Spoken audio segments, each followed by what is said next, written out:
My new book, Science Set Free, is about setting science free from dogmas and delusions.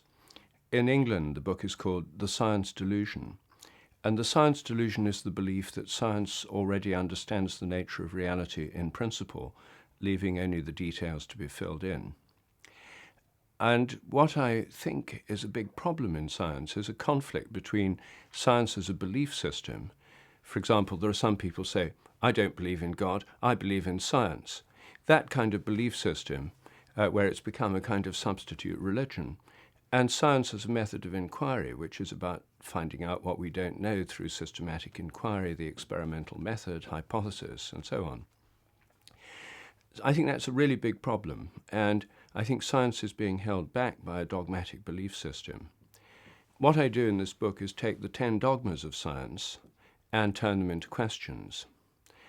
And when that happens, the whole thing opens up in a new way. All sorts of new possibilities become possible. All sorts of new questions and experiments open up.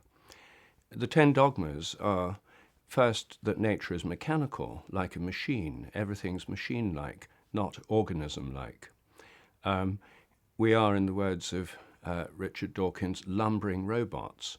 We're just machines controlled by genetically programmed computer-like brains.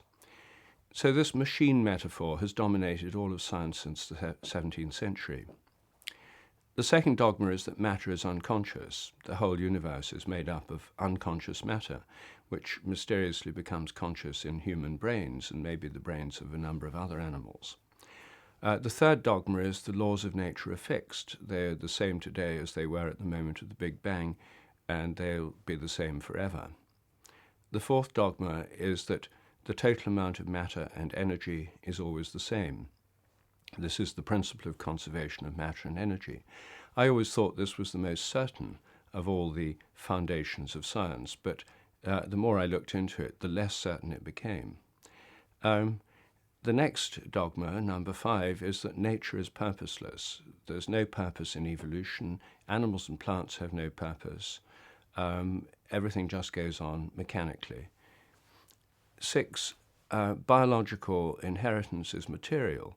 Everything we inherit is material. It's in DNA, the genes, or in epigenetic modifications of the genes, or in some cases cytoplasmic inheritance. But in any case, it's all material.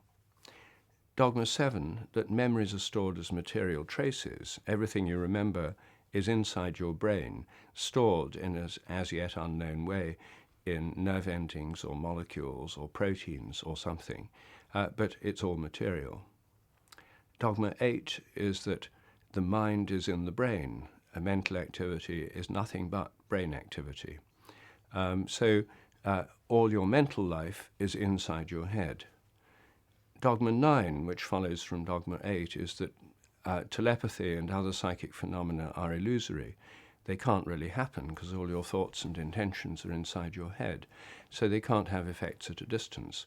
So any evidence for telepathy must be either flawed or fraudulent. Any belief in it is simply being credulous or naive, because smart people know these things are impossible. And Dogma 10 is that mechanistic medicine is the only kind that really works.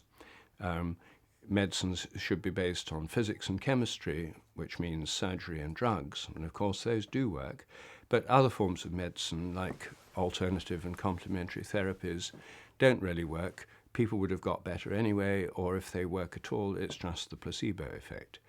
And that's the dogma on which official medical systems and research programs are based all over the world. So in essence, the science delusion is the uncritical belief in these dogmas, treating them not as beliefs but as truths. And what I show is that science is much more fun, much more interesting, much more free when we turn the dogmas into questions. And that's what I do in Science Set Free.